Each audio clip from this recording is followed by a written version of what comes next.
Usapang negosyo naman tayo mga ka-RSP, marami sa atin ang hindi na nakakapaglaan ng oras para sa self-care. Kaya naman, ang business na naisip ng ating kanegosyo this Monday ay dali ng kanilang serbisyo sa ating mga tahanan. Paano nga ba mag-handle ng self-care and wellness business? Alamin natin yan dito lang sa Negosyo Tayo. Hello, I'm Kat Angeles. We are a startup business. We are offering po yung home service namin na spa, massages, nail treatments po. Kagandahan, you don't need to leave the comfort of your home. Kami ang pupunta sa inyo.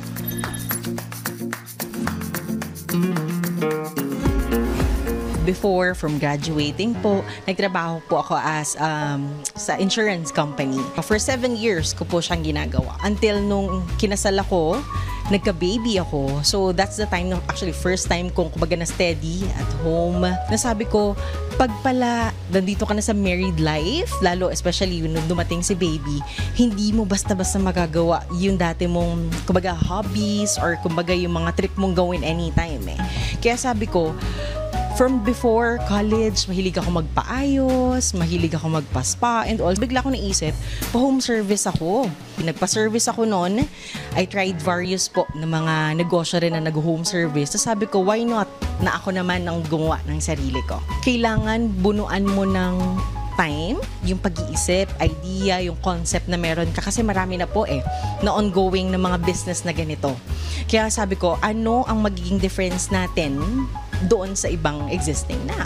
Kasi definitely meron at meron magkakamukha So, pinag-isipan po even the price ranges, yung service na mai-offer, yung range actually halos same lang yan Yung work ko po before, actually ay 7 years with insurance company po. So, nag-work ako ng corporate setup. So, yun talaga sales. Kumbaga sales. Nagbebenta ako ng idea. Kaya sabi ko sobrang magkaibang market talaga siya totally po. Comparing to dun sa business na nabuo ko definitely po.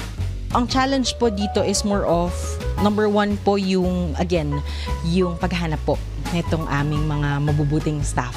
Kasi sobrang hirap po makahanap ng tamang tao na kumbaga same goal na meron ka. Second challenge po is yung itong pag-reach out dun sa mga customers po. Continuous po pala na progress yon kung paano mo i-reach out yung market.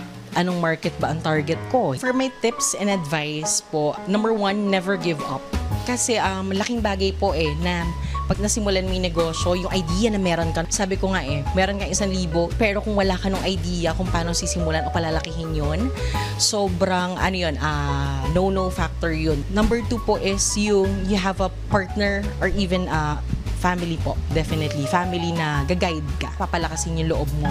Kasi ang laking bagay po na may sumusuporta sa iyo. Laking bagay po talaga na sabi ko, you have the same mindset sa mga taong meron ka, pero at the same time, same goal din ang meron ka para sa kanila. For those who want to start their businesses, huwag po kayo madi-discourage kasi kagandahan naman dito if you have your heart, if you have your mission po to help others, then everything else will go well po. Kaya naman tara, negosyo tayo!